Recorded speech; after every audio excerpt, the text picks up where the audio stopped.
Nós agora vamos discutir esta questão de uma nova ordem mundial. Como nós vimos em Apocalipse capítulo 17, os reis do mundo dão o seu poder à besta. No livro Chaves desse Sangue, Malachi Martin nos conta que o maior gigante geopolítico da nossa época é o Papa. Ele diz, em sua viagem à Polônia, pouco mais de 8 meses depois de sua eleição, ele assinalou a abertura do jogo final do milênio. Ele se tornou o primeiro dos 3 jogadores a entrar na nova arena geopolítica. Ele diz que o Papa João Paulo entraria na área do jogo final do milênio como algo mais do que um gigante geopolítico de nossa época. Ele era e continua a ser o servo sereno e confidente do grande plano. E essa é a linguagem secreta da maçonaria. Aqui está o Papa João Paulo II com a comissão trilateral. E aqui está o Papa João Paulo II com B'nai B'rith, o maçom dos judeus. E esta é uma fascinante figura representativa, com ele no centro, controlando as mais poderosas correntes de pensamento do mundo. Porque é isso que este símbolo nos diz. Nós vimos em Apocalipse 17 algumas figuras dos poderes do mundo entregando-se ao papado. Lech Walesa, sendo honrado por seu trabalho como anfitrião do povo. O encontro entre Bush e Gorbachev em Malta, George Bush o chamou assim, um portal para um novo milênio de liberdade. E isso foi saudado como a construção de um novo mundo. É uma grande ideia, uma nova ordem mundial, na qual diferentes nações se aproximarão por uma causa em comum. Somente os Estados Unidos têm o posicionamento moral e os meios financeiros para sustentá-la. Então querem criar esta nova ordem mundial. Apocalipse 13 disse que a besta que sai da terra seria o poder que realizaria isso. Bush confirma isso para nós. Em 1990, o Nobel da Paz foi para Gorbachev porque ele perdeu o seu país. E ele se tornou o homem da década. E os velhos símbolos, que são os símbolos da maçonaria, do Império da Alemanha Oriental, foram removidos. Os emblemas comunistas desapareceram. O Jornal de Pretória, de 20 de agosto de 1999, relata o encontro de 63 países sobre o neoliberalismo. Fidel Castro dá um sinal maçônico. Aqui está ele com o Papa. Todos esses assim chamados países que são contra o estabelecimento, são contra apenas no sentido em que eles estão jogando o jogo do hegelianismo. Tese, antítese. Mas por trás dos bastidores, todos pertencem ao mesmo clube. Vamos tentar provar isso. Fidel foi significantemente influenciado pelo jesuíta Armando Lorente e também por Alberto de Castro. De Castro admirava Franco. Fidel foi muito ativo em uma organização jesuíta similar aos escoteiros mirins, chamada Os Exploradores. Onde quer que surja um movimento totalitário, quer seja comunista ou nazista, sempre há um jesuíta no papel de conselheiro ou líder. Em Cuba, era o padre Armando Lorente, amigo de Fidel, de Emmanuel Johnson. Então, esqueçam da ideia de que Cuba era contra o Papa. Um jesuíta estava por trás dos bastidores. Estavam jogando o jogo da tese e antítese. Quando os tiranos caem na Romênia ou no Panamá ou nesses países, esses tiranos eram colocados no lugar para criar um sistema de temor e caos. E então eles são removidos e o povo fica feliz em entregar as suas liberdades civis. Nós já vimos este vídeo aqui, em que o Papa recebe honra de Bill Clinton por seu papel em terminar o Império Comunista. 2.400 fiéis estavam aqui para recepcioná-lo. Ele está acenando à multidão.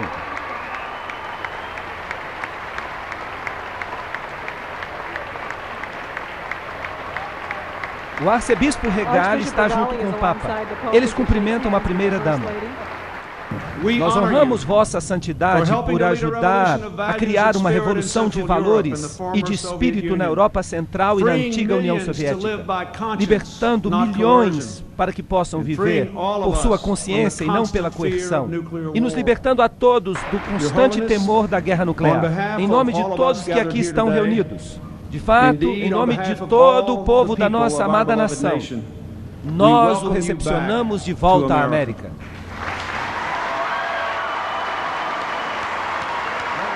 Senhores e senhoras, Sua Santidade o Papa João Paulo II e o vice-presidente dos Estados Unidos e o arcebispo.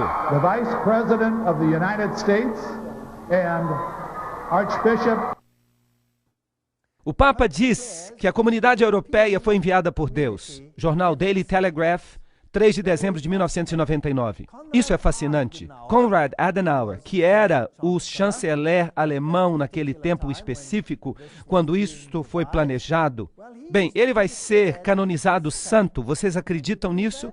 Ele vai ser canonizado como santo por seu trabalho. E o Papa declara que a comunidade europeia foi enviada por Deus por causa dos princípios católicos romanos. Todos eles serão chamados de santos. Agora, para conseguir realizar a União Europeia, eles usaram Maastricht. Maastricht é uma pequena cidade num país protestante, na Holanda. E o simbolismo usado foi interessante. 12 estrelas. Elas representam também as 12 estrelas que você vê no livro do Apocalipse. Só que eles as aplicam a Maria e não à mulher de branco. É também fascinante que a União Europeia publicou um pôster que foi colocado em toda a Europa. Ali vemos a Torre de Babel em construção. Conseguem enxergar? Isso foi colocado em toda a Europa. E as estrelas estavam de cabeça para baixo, representando o bode de Mendes, isto é, o satanismo. Esta é a nova Torre de Babel. E os altos políticos franceses disseram: nós estamos construindo uma nova Babel. E eles enfatizaram isso com este pôster. E disseram: desta vez ela será bem-sucedida. O novo parlamento da Comunidade Europeia foi construído exatamente como a Torre de Babel. De fato, ele tem uma placa do lado de dentro, ou um pôster, que diz precisamente isto. E há todos esses andaimes aqui para indicar que ela está em construção. Isso é muito arrogante. Esta é a nova carteira de identidade da Europa. E se você a virar de cabeça para baixo, o que você vê? Você vê o bode de Mendes. Eles modificaram um pouco os chifres para dar um outro simbolismo. O simbolismo do assento da terra. Mas as expressões faciais internas do bode são muito visíveis, discerníveis. E o significado disso aqui eu prefiro não dizer.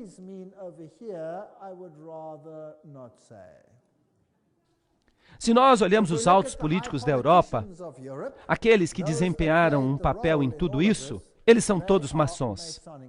Aqui está um aperto de mão maçônico entre Schroeder e Kohl. Isso significa que os novos maçons estão assumindo quando os velhos maçons se aposentam. Assim como nós vimos que Kerry pertence ao Caveira e Ossos, e o atual presidente é um membro da Caveira e Ossos, não importa quem vai vencer. Sempre será um maçom substituindo outro. Todos eles mostrarão que eles fazem parte do mesmo sistema. Quando a União Soviética caiu, o novo emblema que foi adotado foi este: uma águia de 2 cabeças. Vocês sabem por quê? A águia de 2 cabeças é o símbolo da maçonaria. E isso, obviamente, mostra quem está de fato no poder. As rainhas, os reis do mundo, como nós vimos, todos eles são altos maçons e submetidos ao pontífice de Roma.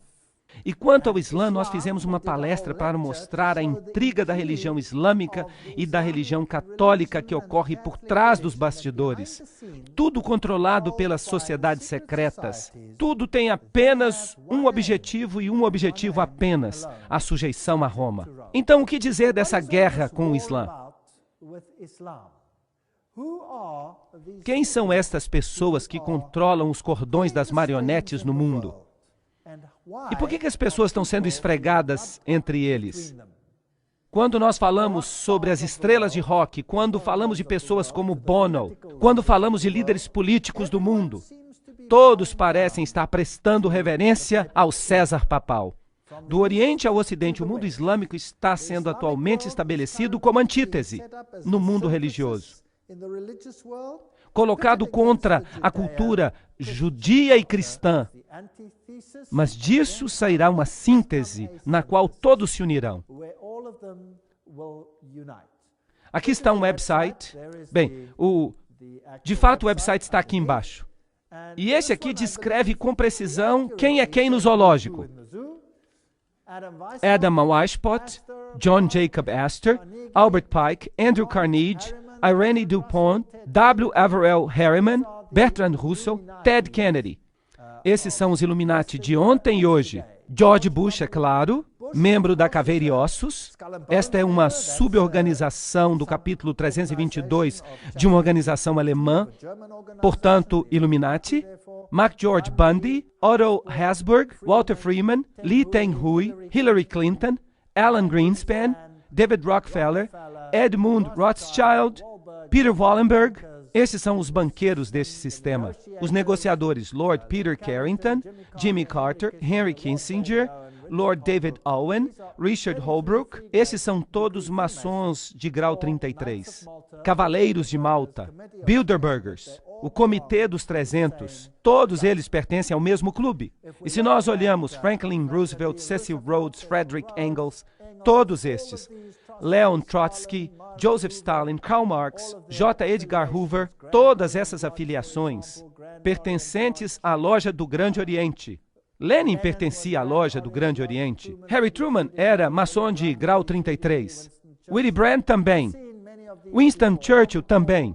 Nós já vimos muitos destes antes. Helmut Kohl pertencia ao Comitê dos 300. François Mitterrand, Yitzhak Rabin, Yasser Arafat.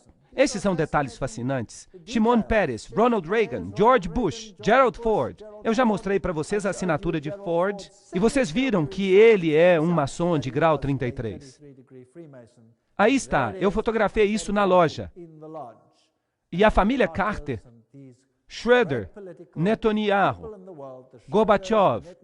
Ali está Saddam Hussein, listado como um maçom de grau 33.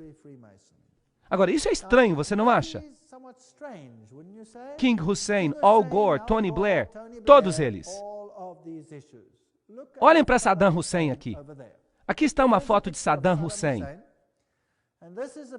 E esta foi a foto que foi transmitida pela televisão durante a guerra. Agora, naquela época eles diziam que eles não tinham certeza se isso tinha sido gravado antes. Isso quer dizer que essa fita pode ter sido gravada antes da guerra? Porque se eles eram iniciados, eles saberiam muito bem quem é quem e o que vai acontecer.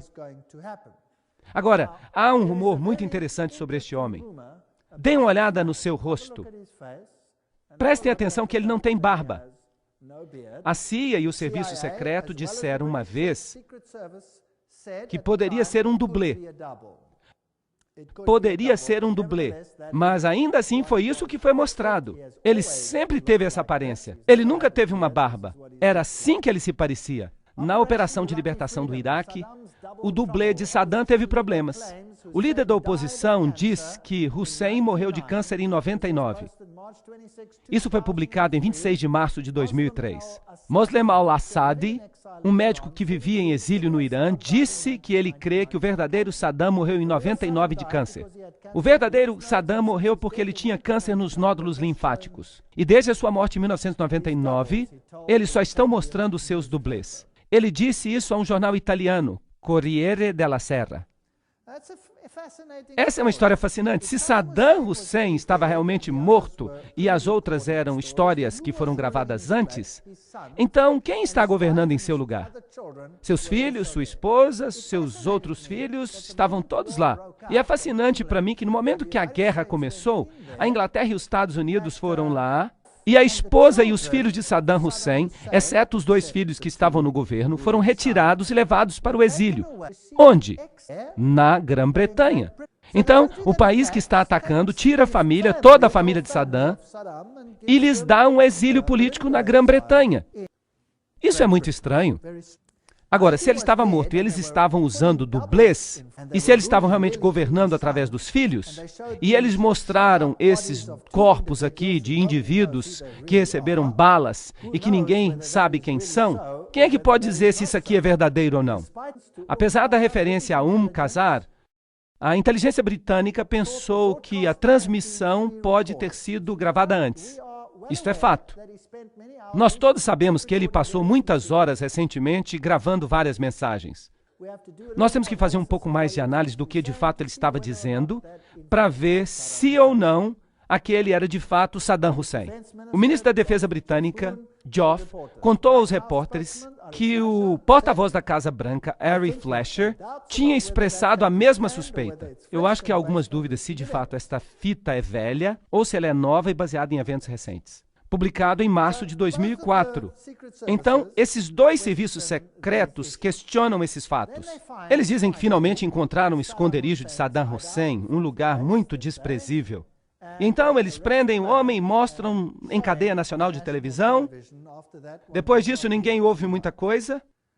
E ele tem essa barba maravilhosa, uma barba magnificente. Agora, se a anterior foi gravada durante a guerra, então eles devem ter o tônico capilar mais eficiente que a humanidade concebeu. Ele poderia se tornar um multizilionário se ele patenteasse esse tônico capilar capaz de fazer uma barba crescer assim. Eles usavam pelo menos 3 dublês. Ninguém sabe quem era esse homem. E dizer que fizeram testes sanguíneos, quem é que pode dizer que confia nos laboratórios que fizeram isso? E ainda assim ele aparece na lista como um maçom de grau 33. Há muitas dúvidas com respeito a este homem e não há evidência, exceto por sua família, de que ele não esteja bem tranquilo em algum exílio. A realeza também é maçom. O príncipe Bernard da Holanda pertence ao Comitê dos 300. E aqui a princesa Beatriz e o príncipe Bertil, a rainha, é claro, o príncipe Philip, todos eles são maçons. Joseph Mengele, Walt Disney, todos esses indivíduos. Aqui está o Duque de Kent dando um aperto de mão maçônico debaixo do escudo maçônico. Atualmente, ele é um grão-mestre. Então, ele é o maçom mais elevado do momento. Porque o rei não pode ser. Um príncipe tampouco pode ser um grão-mestre. E ele, atualmente, é o grão-mestre. Então, aqui está o maior adorador de Lúcifer no país no momento. Os líderes políticos também são maçons. Bill Clinton, todos esses, nós já falamos deles. Nós não temos que falar disso de novo. Jesse Helm, Goldwater, Al Gore, todos eles. E eu estou colocando as páginas da internet. E há muitos livros que provam isso. Estou dando os nomes. Então, todo mundo que é importante nesse mundo, todo mundo que tem influência na esfera política, está envolvido com essas operações clandestinas.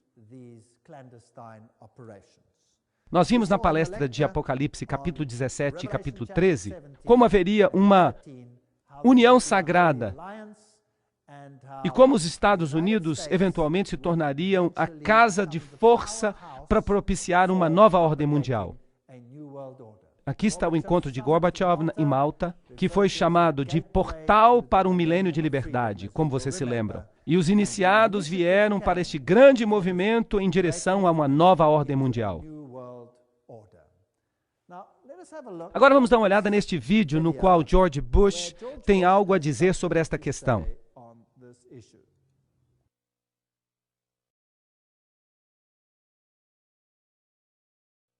As instituições da liberdade estão adormecidas, mas as Nações Unidas podem lhe conceder uma vida nova. Essas instituições têm um papel crucial na nossa busca por uma nova ordem mundial. Uma ordem na qual nenhuma nação precisará entregar um jota de sua própria soberania. Uma ordem caracterizada pelo governo da lei e não o governo da força. Então ele está dizendo aqui que as nações não vão precisar entregar um jota da sua soberania, mas que todas elas precisam entrar na nova ordem mundial. É isso que ele está dizendo. Está aí diretamente da boca dele. Então esse terrível incidente ocorreu.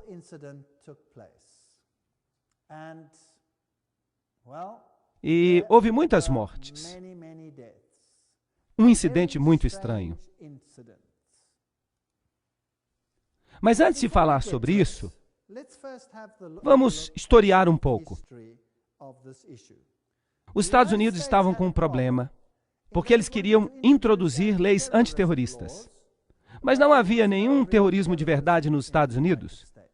Então, de repente, um edifício em Oklahoma, em 19 de abril de 1995, foi destruído por explosões. E eles descobriram um homem, Timothy McVeigh, que trabalhava sozinho, dizem eles.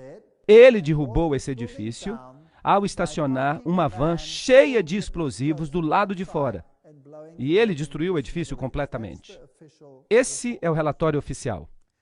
Lá dentro havia mulheres e jovens e crianças. Se alguma coisa pode ganhar a simpatia do povo, bem, são estas pessoas.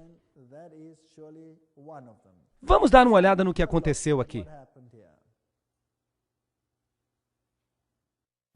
Embora as autoridades oficiais informem que uma segunda bomba foi encontrada dentro do edifício federal na cidade de Oklahoma, foi uma explosão às 9 horas da manhã que causou este estrago que você está vendo aqui. A primeira bomba que estava no edifício federal explodiu, e vocês veem o dano que ela causou aqui. A segunda bomba foi encontrada e desarmada. E a terceira bomba foi encontrada e eles estão desarmando a bomba nesse exato momento enquanto nós falamos. E eu entendo que tanto a segunda quanto a terceira bombas, se vocês conseguem imaginar isso, era maior do que a primeira bomba. Então vocês ouviram em cadeia nacional que havia uma segunda bomba. E a primeira bomba causou o dano que vocês veem aqui. Eles encontraram um terceiro dispositivo explosivo dentro do edifício. Mas o que diz o relatório oficial? Que havia uma van do lado de fora com explosivos. Bem, eu não estava lá. Então eu não vou me colocar como juiz do que de fato aconteceu. Não, eu estou meramente dizendo o que o repórter disse, o que o noticiário disse. E por isso nós fazemos perguntas, mas cabe a vocês a decisão. Timothy McVeigh aparentemente trabalhava sozinho, assim como no caso Kennedy. Ele explodiu todo lugar. Mas testemunhas oculares dizem que viram dois indivíduos. E que viram este caminhão no dia anterior e que eles tinham um número. Mas quando esse edifício explodiu, não havia nenhuma cratera no lugar onde este caminhão deveria ter explodido. Agora, se um caminhão explode do lado de fora do edifício, é necessário que haja uma cratera. E o edifício deve implodir. Mas o edifício não implodiu, ele explodiu. Isso tem que ter sido feito por um dispositivo colocado do lado de dentro. Agora, para encerrar o caso e para dizer que foi um caminhão, as pessoas disseram, bem, certamente se foi um caminhão, então deve haver algumas partes do caminhão que sobraram. O que eu quero dizer é que uma explosão não destrói todas as peças de um caminhão. Elas podem estar bastante danificadas, mas deve ter sobrado alguma peça do motor ou algo parecido. Mas não havia nada. E, eventualmente, a pressão se tornou tão forte que um agente da CIA, que estava correndo a 4 quarteirões de distância, tropeçou num pedaço do eixo do caminhão e o encontrou. Mas o problema é, como dizer que essa parte do eixo fazia parte do caminhão? E agora eles descobriram um número de registro. E, por sorte, o número estava no eixo traseiro. Agora, em nenhuma parte do mundo inteiro, os números de registro dos automóveis ficam no eixo traseiro. Então, esta é uma questão estranha. Mas, no entanto, ele foi identificado como o único culpado. Mas há tantas suspeitas em relação a esta explosão que eles eventualmente fizeram um contrato e eles destruíram todo o edifício antes da possibilidade de examinar o que de fato havia acontecido naquele evento particular. Então aconteceu outro evento. As Torres Gêmeas. Mas o que aconteceu depois do primeiro evento? Depois da bomba em Oklahoma, os Estados Unidos conseguiram aprovar legislação antiterrorista em 5 dias. E aquela legislação antiterrorista deu poderes ao presidente dos Estados Unidos para suspender a Constituição. Mas não concedeu a ele poderes para poder entrar em qualquer país do mundo que ele quisesse. Para isso, ele precisava de uma legislação sobre guerra. Alguma coisa parecida com Pearl Harbor. Era necessário um incidente. Bem, esse incidente ocorreu quando as Torres Gêmeas foram destruídas. E o presidente Bush falou às Nações Unidas em novembro de 2001. Nós precisamos falar a verdade sobre o terrorismo. Nós não vamos tolerar histórias fantásticas de conspiração com respeito aos ataques de 11 de setembro. Mentiras maliciosas que tentam tirar a culpa dos terroristas, tirar a culpa dos culpados. Não é interessante que George Bush está dizendo aqui, nós não vamos tolerar fantásticas teorias de conspiração que tiram a culpa dos terroristas? Por quê? Porque muitas pessoas já não estavam acreditando que o relato daqueles incidentes era preciso. Vamos examinar a primeira colisão. Foi aqui que o primeiro avião se chocou. Tim, sua vida vai mudar, mas mais importante, a vida do seu filho vai mudar para sempre. A América nunca mais será a mesma depois de 11 de setembro. Nós estávamos nos preparando para esse tipo de evento já fazia uma década. Nós temos orientações presidenciais de um projeto chamado Defesa da Pátria.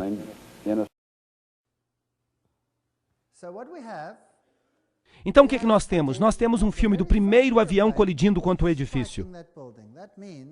Isso significa que houve uma oportunidade para gravar. E logo depois aconteceu o seguinte.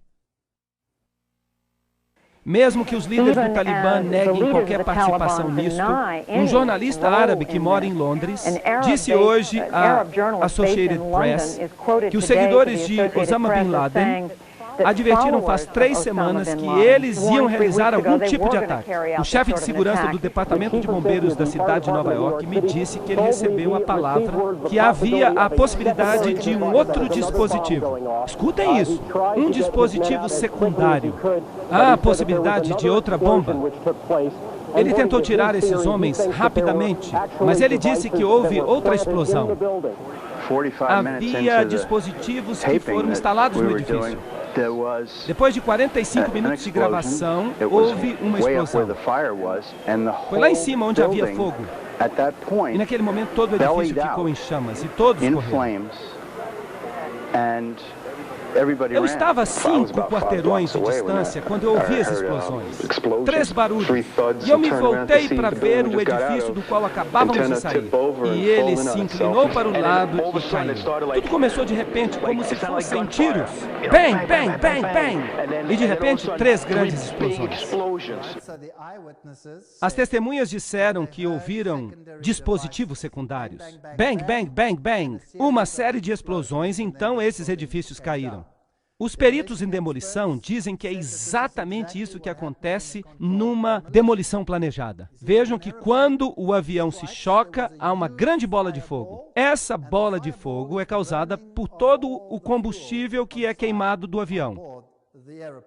Então não sobra mais nada para explodir? Sendo assim, o que foi responsável pelas explosões secundárias? Se nós observarmos o cenário, você observará ali as Torres Gêmeas e há edifícios ao redor. E esses edifícios foram muito pouco danificados. Eles não foram danificados seriamente. E há uma rua e um outro edifício ali chamado edifício número 7. E aquele edifício caiu algum tempo depois, embora nada o tivesse acertado. Mas ninguém nunca disse nada sobre isso. O que será que fez com que o edifício número 7 implodisse?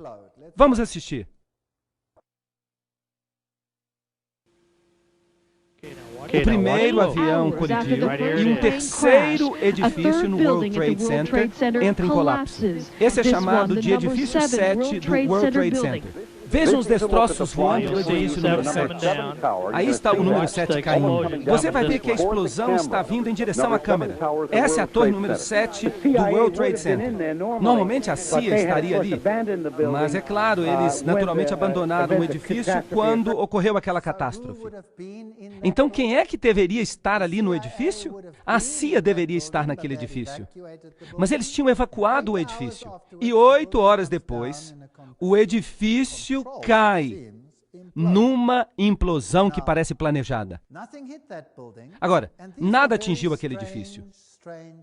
E há algumas questões muito estranhas que nós precisamos considerar. Depois disso, até os canadenses se pronunciaram.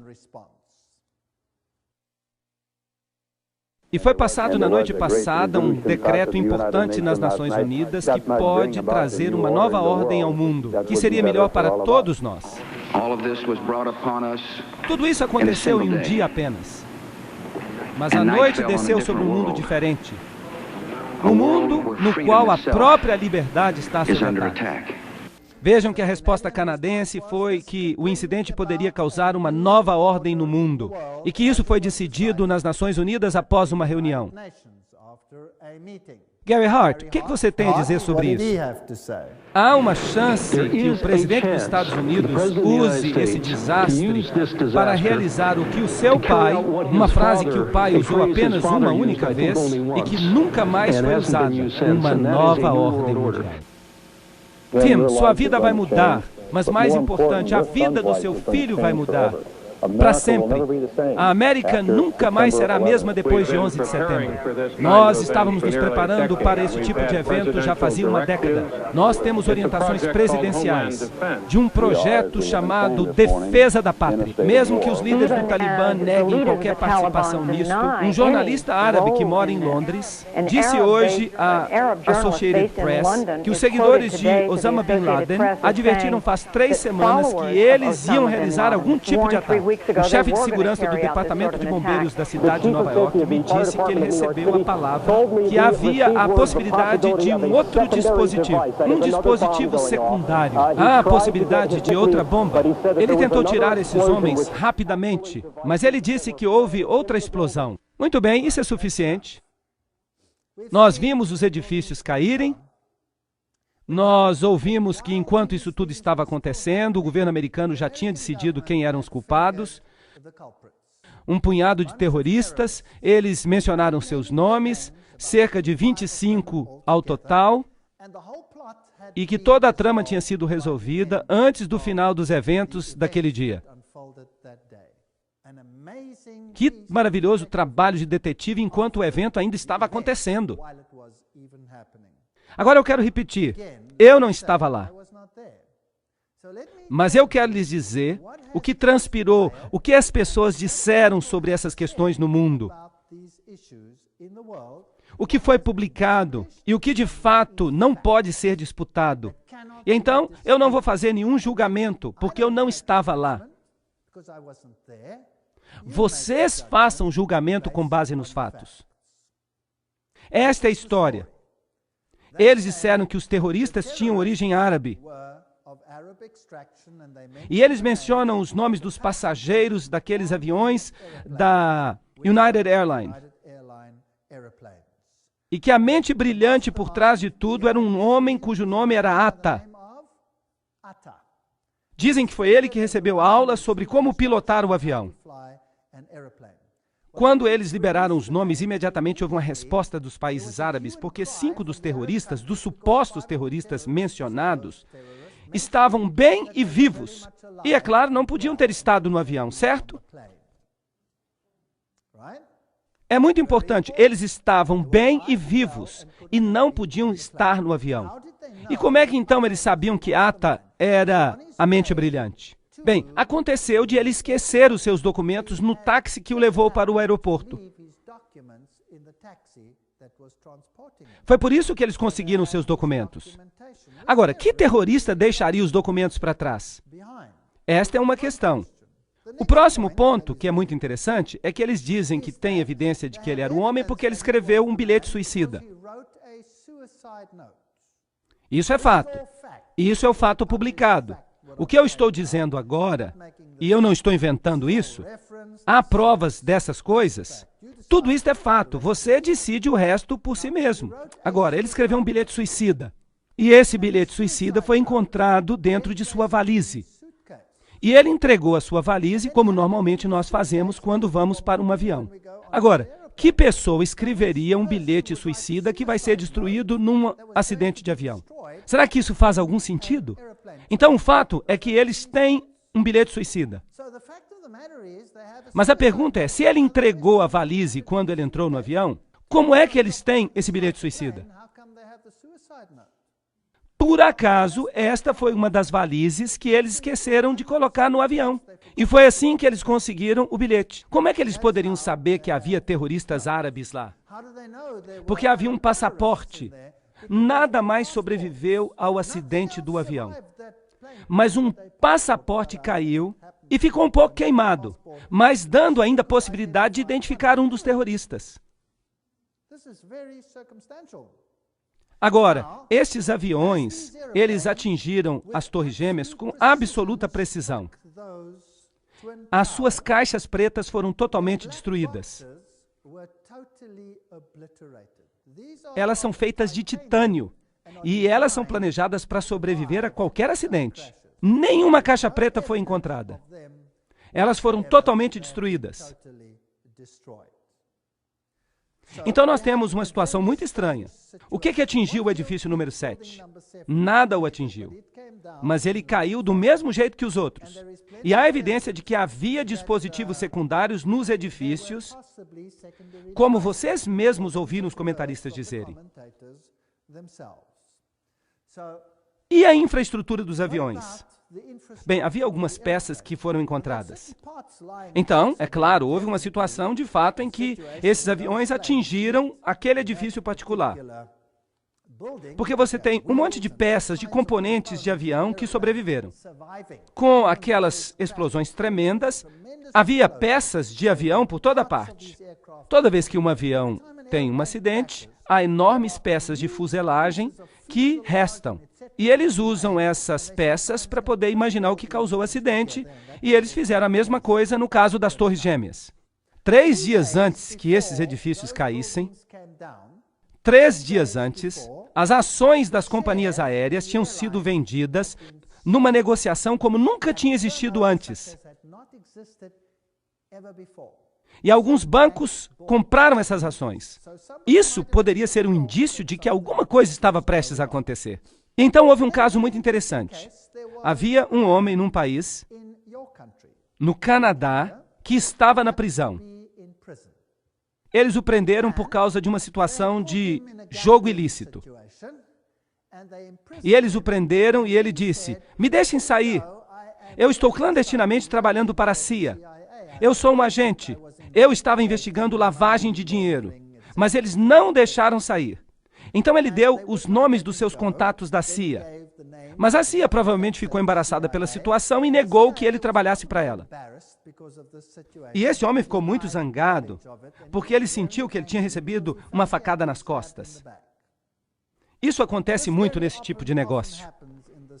E então ele escreveu uma carta antes do ataque de 11 de setembro, e ele fez um esboço de alguns eventos que aconteceriam.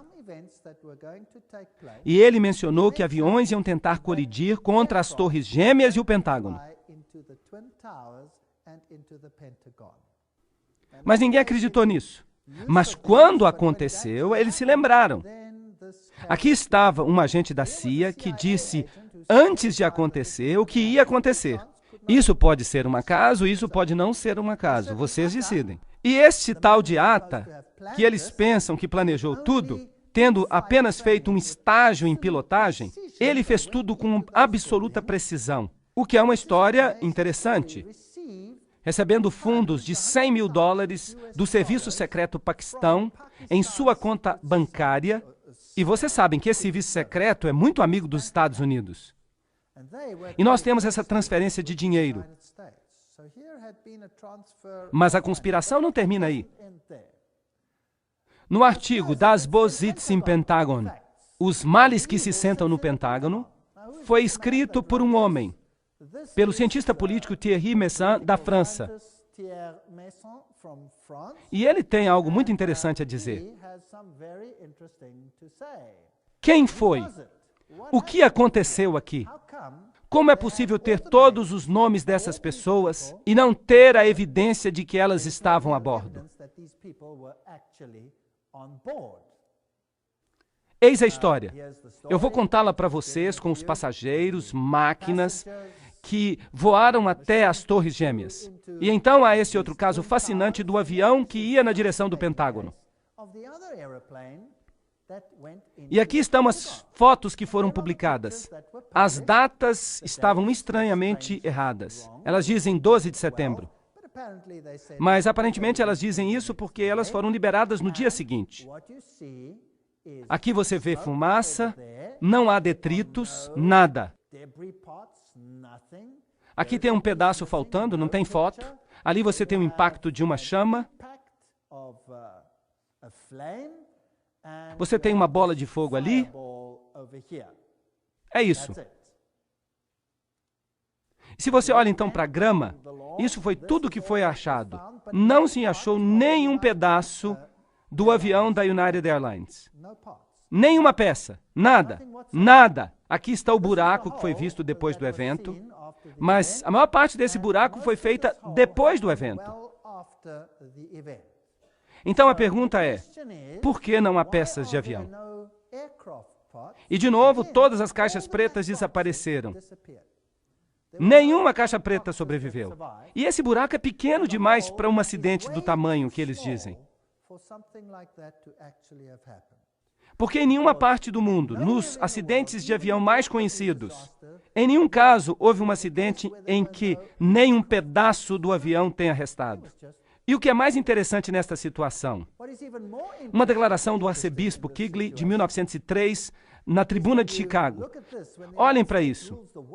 Quando os Estados Unidos governarem o mundo, a Igreja Católica governará o mundo. Mas voltemos a 11 de setembro.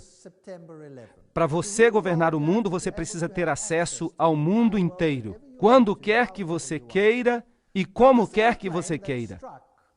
Agora, este avião que atingiu o Pentágono e aquele outro que caiu por acaso, vocês sabiam disso?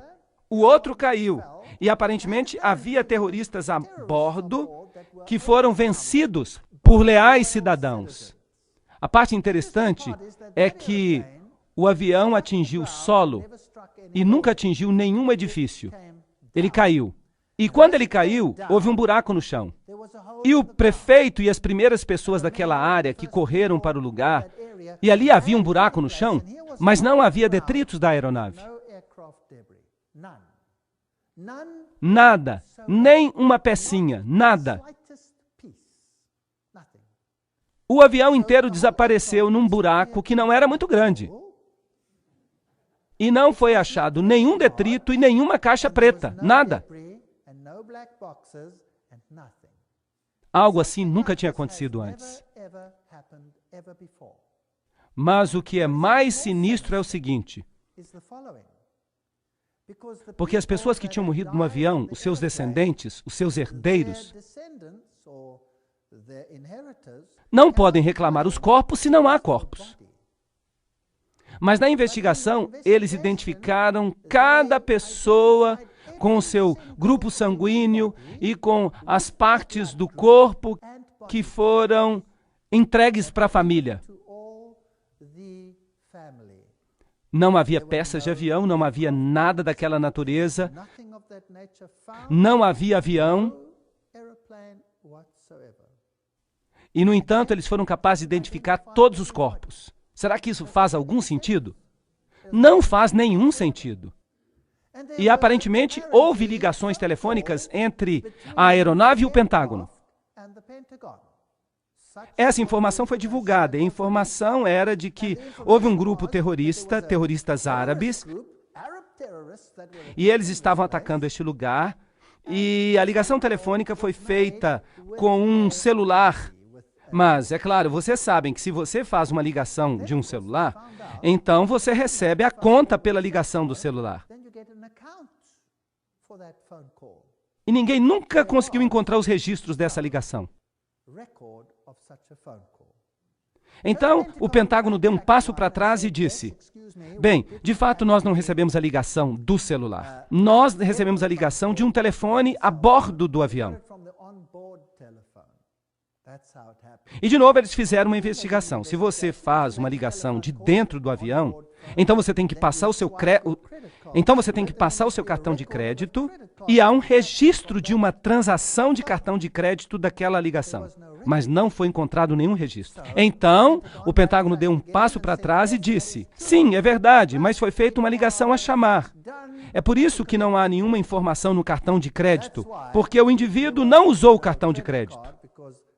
Mas a verdade é que ninguém consegue fazer uma ligação a cobrar de um avião. E aí a história acabou. Então aqui estão 4 aeronaves. Nenhuma peça foi encontrada, exceto aquelas das Torres Gêmeas. Há buracos no chão, mas não tem nenhuma aeronave lá. Todas as partes dos corpos, com análise de DNA. Isso é interessante, muito interessante. Eles tinham planejado antes, na Baía dos Porcos, uma operação assim, aparentemente. Essa é a história. Eles estavam ensaiando uma forma de enganar as pessoas com uma operação de avião, em que um avião decolaria, pousaria, as pessoas sairiam, e então outro avião controlado por rádio decolaria e criaria a situação que eles quisessem sem qualquer pessoa a bordo. Isso já tinha sido feito antes nos Estados Unidos. Então pergunte-se a si mesmo, como é possível que todas as evidências circunstanciais apontem para o fato de que não havia ninguém naqueles aviões? Ninguém. E aí as pessoas ficaram com medo do antrax e, eventualmente, quando um alto político sugeriu que o antrax estava vindo de um laboratório dentro dos Estados Unidos, de repente houve silêncio absoluto. Então não vamos continuar falando de 11 de setembro e dizer foi este ou aquele partido. A verdade é que a situação foi uma situação muito estranha. E se você observa os figurões nos Estados Unidos, quer seja Madeleine Albright ou qualquer outro, eles usam símbolos secretos que demonstram sua ligação com Lúcifer. O presidente Clinton aqui está recebendo o Papa publicamente. E ele diz que não é católico romano? Isso é impossível. Hillary Clinton está usando o símbolo da Fênix, que é um símbolo maçom. Tony Blair usa símbolos maçônicos. Os presidentes, os primeiros ministros do mundo, quer seja Margaret Thatcher ou Carter, quem quer que seja, todos eles parecem pertencer a organizações secretas. Quer sejam líderes religiosos ou líderes políticos, quer estejam na Europa, ou nos Estados Unidos, ou no Oriente, todos parecem estar envolvidos. Então, antes de continuarmos, vamos primeiramente contemplar o que aconteceu na situação da África. Mas nós vamos fazer isso em outra sessão. Se nós olharmos para a África e para Roma, isso vai nos dar uma ideia do que a nova ordem mundial é. A África e o que eles fizeram à África serve como modelo para o que acontecerá com o resto do mundo. Os grandes líderes africanos e os tiranos do passado, como Idi Amin, todas essas pessoas receberam asilo e eram provavelmente maçons importantes. Quando nós olhamos a África do Sul, a situação que havia ali, a questão de brancos e negros, a questão do apartheid, todos os personagens eram de novo maçons. Este aqui é o presidente e ele está dando um sinal maçônico. Ele era maçom. Se nós olharmos Nelson Mandela, ele era maçom. Então nós percebemos que, de novo, os dois lados pertenciam a uma sociedade secreta. Se nós olharmos Vergelick e Nelson Mandela, nós temos a mesma situação aí. Mandela é comparado a Jesus Cristo. Eles o adoram. Eles têm uma tese e uma antítese. E ele participa da comunhão da hóstia publicamente, embora ele não diga que é católico. De fato, ele diz que ele não é católico. Agora, o cânon católico afirma que você não pode receber a hóstia se você não for católico. Então, essas pessoas não são quem elas dizem que são. Aqui ele está num casamento hindu com a viúva de Somora Machel. E a história de Somora Machel é outra história, pois ele era uma pessoa que gostava de fazer declarações contra Cristo. Ele também teve um casamento judaico na mesma cerimônia. e um muçulmano, mostrando que todas as religiões são a mesma coisa para ele. O novo perfil político é totalmente maçônico. E em 1992, já se sabia que Mugabe, de Zimbábue, ia tomar as fazendas das pessoas que moravam lá. Isso foi antes que ele começasse a fazer isso. Eles já diziam, Mugabe vai tomar as fazendas em breve. Disseram isso em 1992. E hoje isso é um fato. O jornal Der Spiegel publicou, os alemães precisam sair. Todos os brancos precisam sair. Aqui está um cartoon de Kissinger, apontando para o fato de que os brancos precisam sair da África. Aqui está o atual presidente da África do Sul e Mugabe. Eles estão juntos nesta questão. Ele se recusa a repreender Mugabe por tomar as fazendas à força. Só na África do Sul, 4.000 fazendeiros pelo menos morreram, ou foram mortos enquanto eram expulsos da terra. Mas ninguém noticia isso no mundo. Zimbábue está arruinada. Mas o que nós encontramos aí? Um edifício tremendo sendo construído. E como ele se chama? A província jesuíta de Zimbábue. Então os jesuítas controlam este país. Esta é a Escola Jesuíta de Filosofia e Letras. Edifícios novinhos, enquanto o país está em ruínas. Eles estão se preparando para a ordem mundial. E todos os líderes negros estão no mesmo nível que os líderes europeus e americanos. Eles todos pertencem ao mesmo clube. Mas o que é esta nova ordem mundial? Aqui está o novo emblema da África do Sul. E você pode ver nele a fênix se levantando das cinzas, a coroa de Mitra com os 7 raios. Todo este simbolismo aponta para a mesma coisa. Eu vou explicar para vocês essa nova ordem econômica.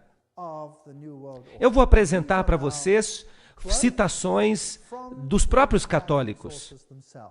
E eu quero dizer para vocês que o que nós estamos experimentando ainda não é nada comparado com o que vai vir. E eu posso dizer isso porque eu já passei por essa experiência. Se vocês quiserem um dia ler um livro interessante, Megalomania Eclesiástica. Mas eu também vou fazer citações de encíclicas.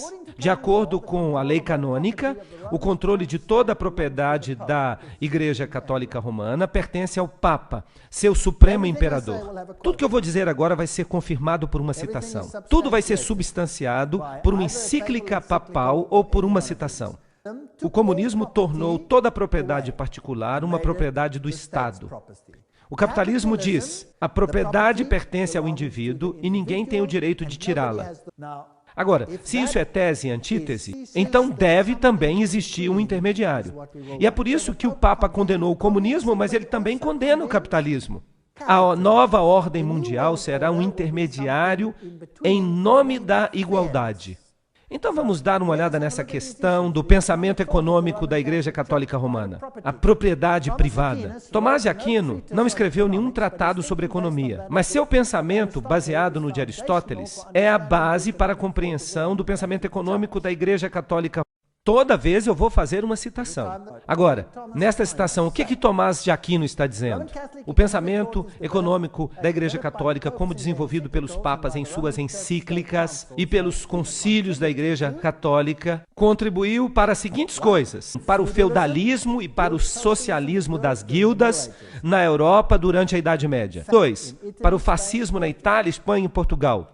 Para o nazismo na Alemanha no século XX, para o intervencionismo e o Estado redistributivo do Ocidente, incluindo os Estados Unidos. E número 5, a teologia da libertação na América Latina e na África no século XX. Tomás de Aquino disse, a posse comum de todos os bens é uma lei natural. Ele escreveu, disse que a posse de todos os bens em comum e da liberdade universal são uma lei natural porque a distinção entre bens e a escravidão não são coisas da natureza, mas invenções da razão humana para o benefício da vida humana. Agora, o que isso tudo significa? Simplesmente quer dizer que a propriedade é para o uso comum. Você pode possuí-la, mas é para uso comum. A comunhão de bens pertence à lei natural. Não que a lei natural natural dite que todas as coisas devem ser possuídas em comunhão e que nada possa ser uma propriedade individual. É possível que possuamos bens, mas porque a divisão dos bens não se dá de acordo com a lei natural, mas é, em vez disso, oriunda do acordo humano, o que pertence à lei positiva. Eles falam tanta abobrinha, mas é interessante. Continuem prestando atenção. Então, a posse de bens não é contrária à lei natural, mas uma adição a ela inventada pela razão humana. Vamos continuar.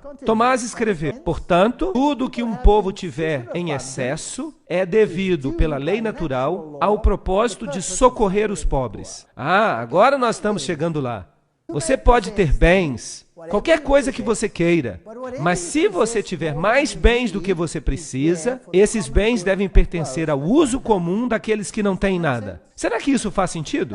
Agora, se você cria duas classes de indivíduos, os ricos e os pobres, você pode viajar o mundo inteiro e você vai ver que há nações ricas e nações pobres. E você vai descobrir que todas as nações ricas são protestantes. Já notaram isso?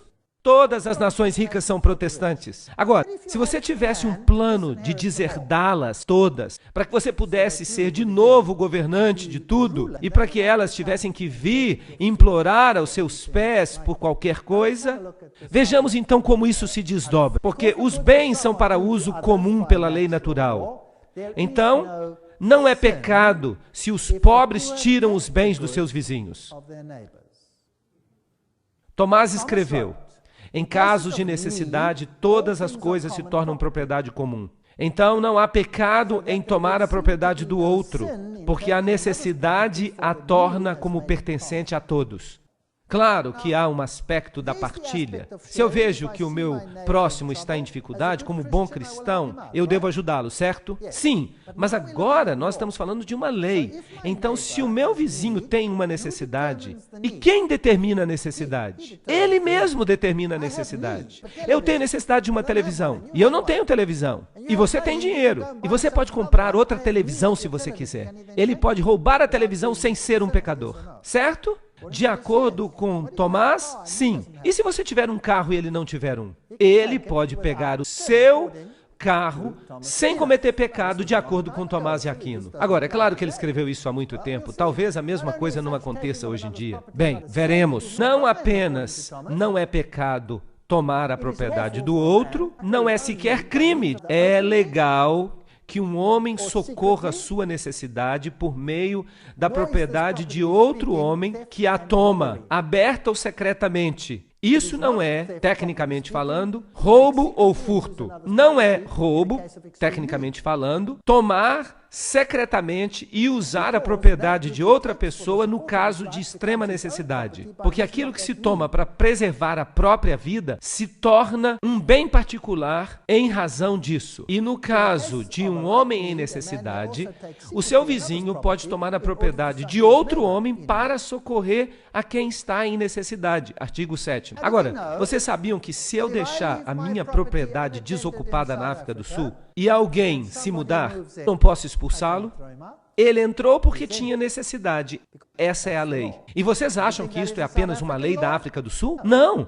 Esta é uma lei britânica também. Esta é uma lei que está presente em virtualmente todos os países agora. Agora, ela ainda não está sendo implementada porque a situação ainda não exige que ela seja implementada em todos os lugares. Mas uma vez que as fronteiras forem abertas e milhões de pessoas pobres começarem a entrar, bem, então haverá grande necessidade. Então, o que é que está acontecendo com a necessidade do outro lado do oceano? Bem, na África do Sul, uma pessoa sai para o feriado e volta e a casa está ocupada. E não podem expulsar esses invasores. Mas porque a propriedade está no nome da pessoa, a pessoa ainda tem que continuar a pagar as contas, mas a necessidade fez com que aquele bem se tornasse um bem comum. Será que essa é toda a situação? É ainda pior. A doutrina católica romana da propriedade privada tem ecos no slogan comunista do século XIX. Pedimos a cada um que está de acordo com sua habilidade e devemos dar a cada um de acordo com a sua necessidade. Vocês estão vendo que isso é uma doutrina católica? Os direitos humanos se tornam mais importantes do que os direitos à propriedade. E este era o credo da grande sociedade de Lyndon Johnson.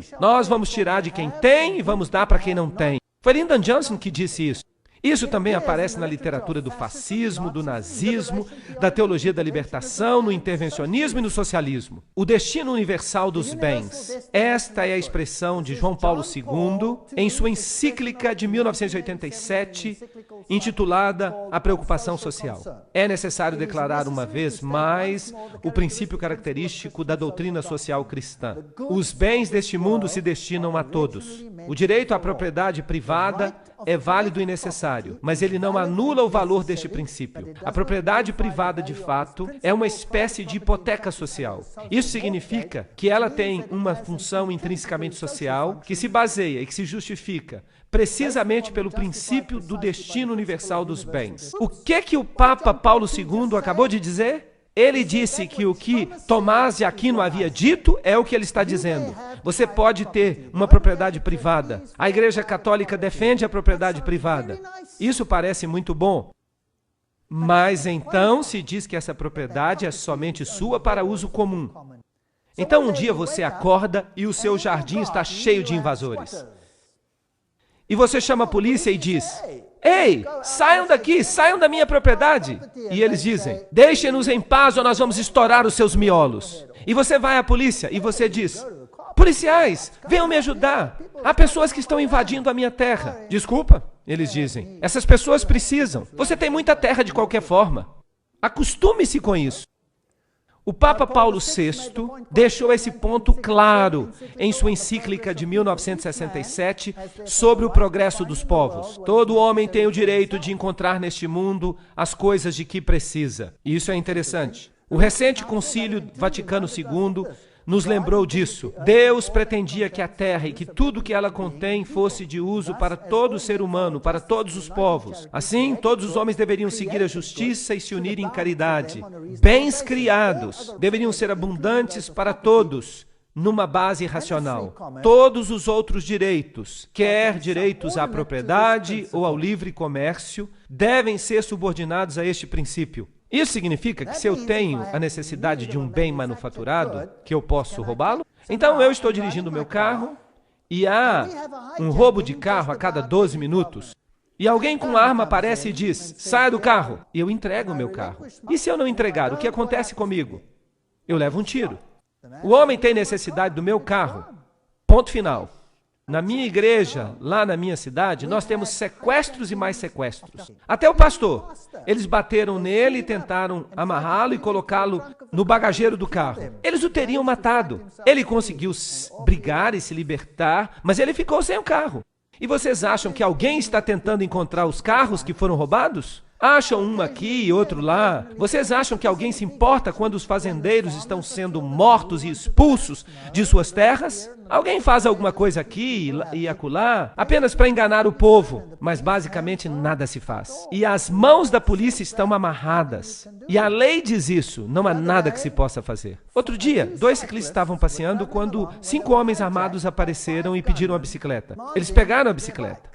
Mas os ciclistas estavam armados, porque está se tornando cada vez mais como o Velho Oeste. E eles se defenderam. Eles atiraram em um e fugiram.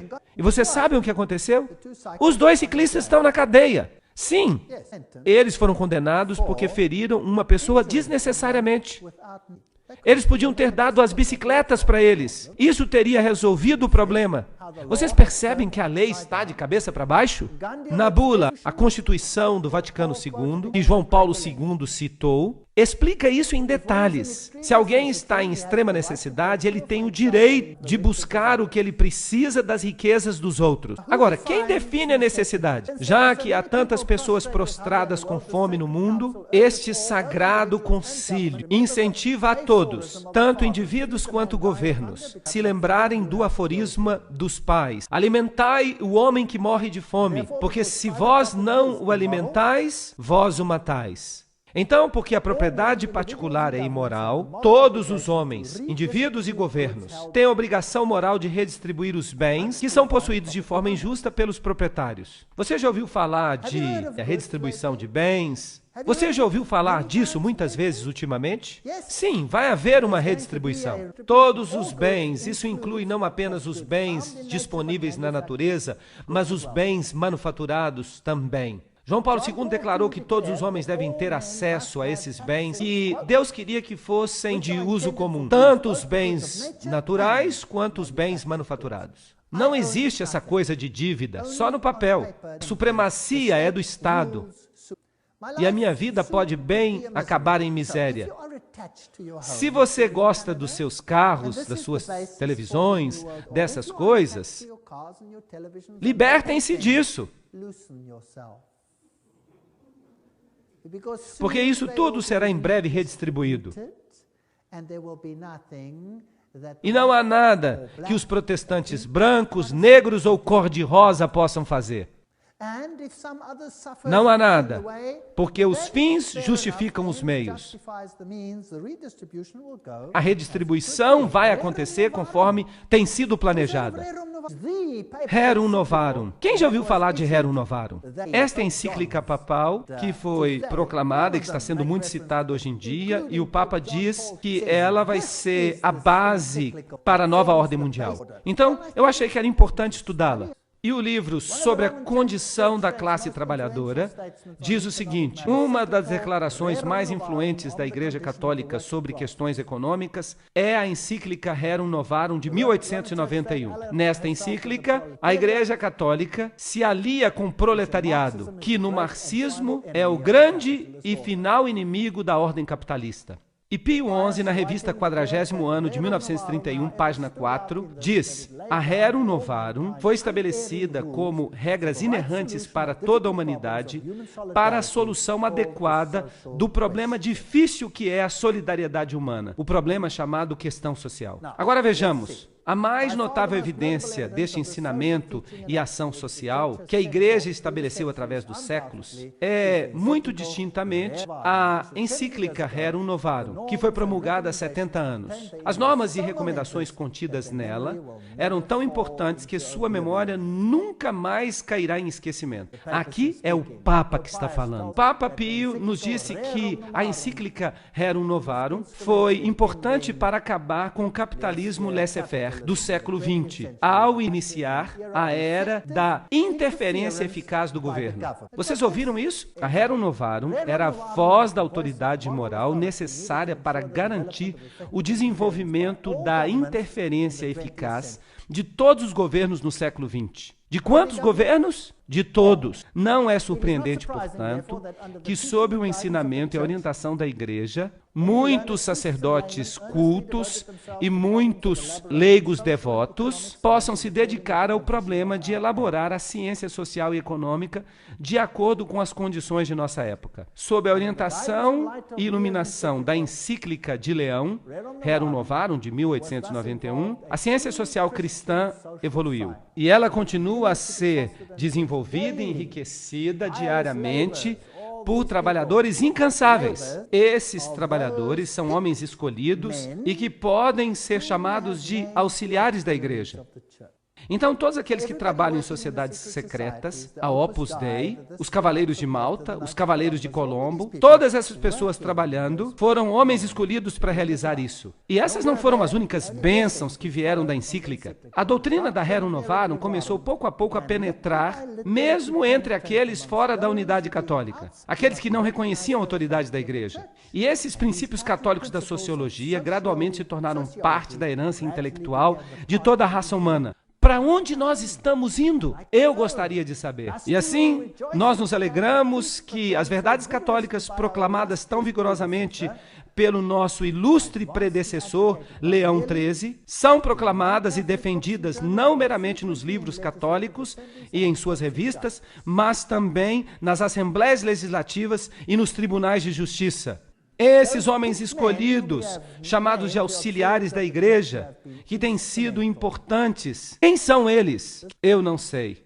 Sob o fascismo, os proprietários de terras vão conservar os títulos às suas propriedades, mas o uso de sua propriedade é, como Leão XIII escreveu, comum. O fascismo é uma forma de socialismo que retém as formas e os instrumentos do capitalismo, mas não a sua substância. Quando nós falamos da reforma das instituições, o Estado vem logo à mente. Não como se o bem universal fosse esperado dessa atividade. Então, o que é que o Estado vai fazer com tudo isso? A experiência com a liberdade econômica, escreveu Pio XI, deve terminar. E a vida econômica deve, de novo, ser sujeita ao planejamento e ao governo. Quem quer controlar a sua vida econômica? O governo. João Paulo II escreveu em sua Preocupação pela Condição Social, em 1987. É necessário declarar uma vez mais que o princípio característico da doutrina social cristã, os bens deste mundo pertencem a todos. A propriedade privada é apenas uma hipoteca social.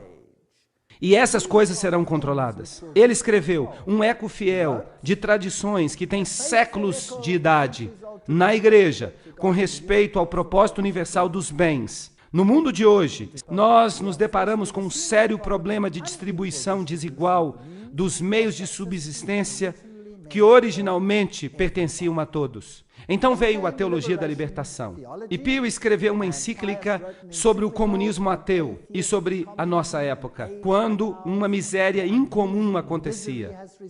Quem criou a miséria? Eles criaram a miséria para que eles pudessem oferecer uma solução para ela. Sim, na África, eles priorizaram alguns e massacraram as massas. Então eles se viram e eles criam a situação que eles querem. Eles criam o comunismo. Então eles criam o caos. E do caos eles criam uma ordem social que eles querem.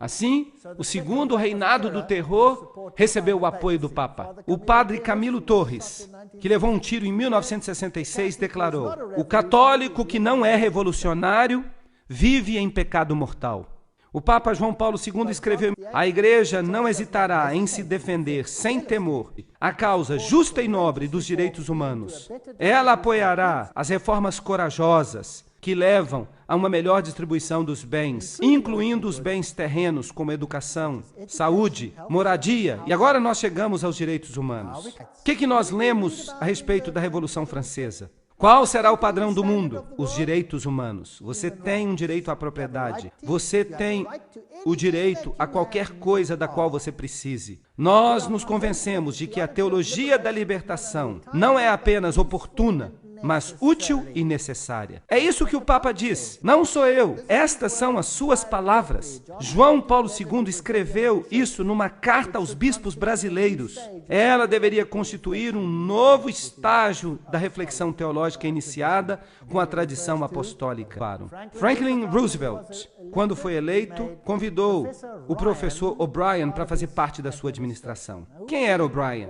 O'Brien escreveu em 1931: "Os trabalhadores têm o direito que a indústria lhes ofereça os seus meios de sobrevivência, porque de tempos em tempos eles trabalham até a exaustão da morte. E quando a indústria se recusa a fazer isso diretamente, então é a obrigação do governo exigir que ela o faça." Viram como a declaração começa? Então vamos falar desses direitos humanos. Você tem direito a fundar sindicatos para as classes operárias. Você tem o direito à cultura. Você tem o direito a emigrar. Você tem o direito a imigrar. Você tem o direito à alimentação, vestimenta, a cuidados médicos, a um salário justo, à vida, a um ambiente seguro, à segurança pessoal dos trabalhadores, à vida familiar, à propriedade privada, ao uso comum de todos os bens, ao trabalho, a uma pensão, seguro, a uma aposentadoria na velhice, o direito à associação, número 19, o direito à segurança, número 20, o direito à integridade física, aos serviços sociais necessários, direito à greve, direito a escolher a sua filosofia de vida, o direito de constituir família, o direito à educação, 26 ao emprego, 27 à boa reputação, número 28 ao respeito, número 29 a informação apropriada, Puxa, isso dá trabalho. Como é que se controla isso tudo? Como é que se controla isso? Se você vai controlar cada aspecto disso, você precisa controlar cada aspecto da vida de uma pessoa. No futuro, você não será capaz de sequer ir ao banheiro sem pedir a permissão do Vaticano. Eles vão controlar cada aspecto de sua vida. Eles vão controlar tudo. E o governo vai se tornar ultra forte. E onde é que o dinheiro para fazer tudo isso vai vir? Vai vir de você. Agora, quando o dinheiro sai de você, o que acontece com a sua riqueza? Ela diminui e diminui e diminui. Isso significa que a classe média vai desaparecer. Quantas classes havia na época em que o catolicismo dominava a Idade Média? 2. A classe feudal, os goim, e a classe alta, que controlava tudo. Agora, se nós tirarmos os empregos, e no meu país o desemprego está em cerca de 50%, na Alemanha é cerca de 1,5%, e depois começou a subir para 2, 3, 5, 10, 20%. Agora, o desemprego está por toda parte na Europa. Por quê? Porque todos os países do bloco oriental foram incorporados à Europa e deve haver uma redistribuição de riqueza. E a riqueza está diminuindo cada vez mais. As pesquisas recentes não mais indagam onde você vive. Elas perguntam: quantos cômodos a sua casa tem? Quantas pessoas vivem lá? Quantos isso e quantos aquilo? E onde é que se fazia isso antes? No comunismo. E o que acontecia se sua casa era maior do que a sua necessidade? Quem tinha necessidade pegava a sua casa. Mas quem tinha que pagar por ela? Você, porque ela era sua. Está pior agora até do que no comunismo, não está? Eles vêm para o nosso país e agora você tem que se registrar em cada localidade individual e você não pode votar fora da sua zona eleitoral. Você tem o seu nome inscrito numa zona específica e então eles vêm até a minha casa e eles dizem que eles querem saber qual é a minha religião. E eu digo: eu sou cristão. E eles perguntam: de que denominação? E eu digo: não é da sua conta. Quantos cômodos você tem? E eu respondo: suficiente. E eles dizem: nós queremos saber exatamente quantos cômodos você tem. E eu digo: eu tenho o suficiente. Nós queremos saber exatamente. Isso não diz respeito a você. Por que você precisa saber exatamente? Eu posso construir um novo cômodo na próxima semana? Eu posso colocar uma parede bem aqui? Eu posso transformar 1 em 2, certo? Então não é da sua conta. Mas você fica encrencado quando você responde assim. Você não deve fazer isso. Portanto, todo homem precisa ter aquilo que é necessário para que ele tenha uma vida verdadeiramente humana.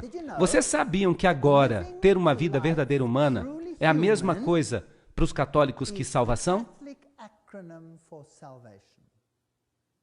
Eu vou falar mais sobre isso no futuro, numa palestra futura. Vocês vão ver que eles dizem que ser salvo significa viver uma vida verdadeiramente humana. Isso significa que o reino de Deus para o catolicismo é o reino do catolicismo governando o mundo nesta terra e dando a todos a capacidade de viver uma vida verdadeiramente humana. Isso significa o suficiente para cuidar das suas necessidades básicas e nada mais. Vocês gostam da nova ordem mundial? Vocês gostam dela? Vocês sabiam que a Bíblia o chama de homem do pecado? Agora, há uma outra palavra para redistribuição de riqueza, e eu já a mencionei para vocês. Sabem qual é ela? Isso se chama roubo. É mesmo. A Bíblia diz: não furtarás. Isso significa que você não deve tirar de um e dar isso para outro. Isso é chamado de roubo. Isso é quebrar os mandamentos de Deus. Não estou correto? E nós vamos ver que esse sistema de direitos humanos, ele quebranta cada um dos mandamentos de Deus. Quando Deus distribuiu a terra a Israel, como fez a distribuição? Como uma herança eterna. A terra pertencia a eles. Acabe queria a vinha de Nabote. E Nabote disse para ele: eu não pecarei contra o meu Senhor, porque esta terra me foi dada como herança eterna e aos meus filhos. Deus dá a cada um o que lhe pertence. Mas eles pegam isso e o distribuem de acordo com sua necessidade. Mas você paga a conta. As circunstâncias complexas do nosso dia tornam necessário para que a autoridade pública intervenha com mais frequência nas questões sociais, econômicas e culturais. Concílio Vaticano II, é isso que ele diz. Então eles vão interferir em cada aspecto da sua vida. Aqui está uma manchete. Gorbachev elogia o Papa e diz: o Papa está certo em exigir uma nova ordem mundial. Em 1991, o jornal Crônica de São Francisco disse: o Papa pede uma nova ordem mundial. Albert Einstein disse: o desejo que a humanidade tem pela paz pode ser realizado somente com a criação de um governo mundial. De todo o coração, eu creio que o presente sistema do mundo, de nações soberanas, somente pode levar ao barbarismo, à guerra e à desumanidade. E somente a lei pode garantir o progresso para uma humanidade civilizada e pacífica. É interessante o que Albert Einstein diz. O que ele está dizendo? Não há salvação para a civilização ou para a raça humana, a não ser na criação de um governo mundial. Foi Albert Einstein que disse isso. E vejam o que um antigo secretário-geral das Nações Unidas disse. Ele disse: aqueles que defendem uma federação mundial exibem diante de nós a visão de uma humanidade unificada, que vive em paz, sob uma ordem mundial justa. E o coração de seu programa, uma lei mundial, é realista e passível de ser alcançado. O que Mortimer Adler diz? A paz mundial é impossível sem um governo mundial. Winston Churchill também é um grande nome. Vejam que eu não estou pegando citações de autores desconhecidos. A criação de uma ordem mundial autoritativa é o objetivo máximo que nós devemos alcançar. Charles de Gaulle diz: ou as nações se unem em um governo mundial, ou elas vão perecer. Como é que se faz isso? E que tal criar tanto conflito que todos concordem em entregar a sua soberania? Sabiam disso? Na África do Sul eu dou essas palestras para o público. As pessoas ficam desesperadas. Elas estão sendo roubadas, expulsas de suas terras. Elas estão sendo assassinadas. As nossas casas parecem prisões. Nós não podemos dormir sem trancar tudo. No meu próprio quarteirão, temos assassinato após assassinato. E assaltos, latrocínios. E nada parece acontecer. A polícia não se importa. Eles nem vão lá. Porque há tanta bagunça por toda parte que eles não conseguem lidar com ela. Então, quem se importa com seus probleminhas, que você acabou de perder alguma coisa? Peça à companhia de seguro. Eles não se importam com a nossa dor. Eles entram, pegam os documentos na casa, queimam tudo, você não tem mais registro da sua vida, tudo fica perdido. Eles vendem os móveis que eles não querem, ficam com os outros para si mesmos e dizem: vai embora, estamos na época da redistribuição. Você podia ter terra antes, agora é minha terra. E é assim que vai ser. Esta é a nova ordem mundial. Bem-vindos à nova ordem mundial. Bertrand Russell afirma: a única possibilidade agora é de um governo mundial, ou a morte. O Manifesto Humanista 2 apela a que nós construamos uma comunidade mundial. Robert Miller, antigo assistente do secretário-geral das Nações Unidas, disse: devemos agir tão rapidamente quanto possível em direção a um governo mundial, uma religião mundial e um líder mundial. E eu fico imaginando quem vai ser esse líder. Eu estou citando gente importante que eu estou colocando na tela. Não se trata de especuladores. Às vezes me chamam de especulador, mas vejam que os verdadeiros especuladores são essa gente. E este homem aqui? Nós vimos como paz e unidade foram alcançadas. Foi uma grande sensação. Foi uma sensação de ânimo, de paz, de unidade, de amor, de paz e amor e unidade. Unidade, unidade, sim. Líder do coro. Todas as nações virão e adorarão diante de ti, Senhor, e adorarão a ti, Senhor.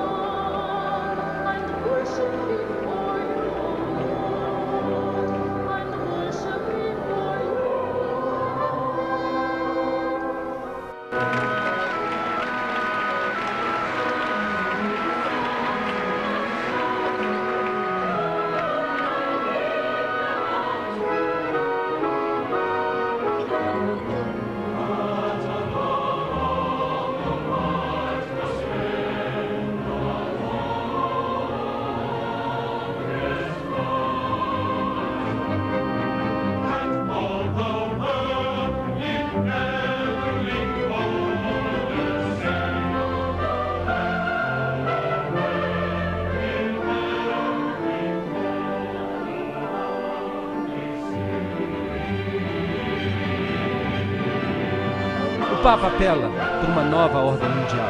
A CNN, no dia 1º de janeiro de 2004, apresentou todo o seu discurso do Ano Novo.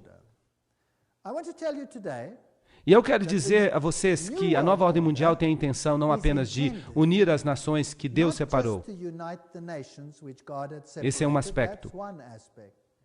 Mas erradicar o protestantismo da face da terra. E particularmente aquela forma de protestantismo que se recusa a obedecer o César papal. Essa forma de protestantismo deve desaparecer. E nós veremos que, sob as circunstâncias que serão criadas, essas condições estão agora começando a ficar em seu devido lugar. Tudo está pronto.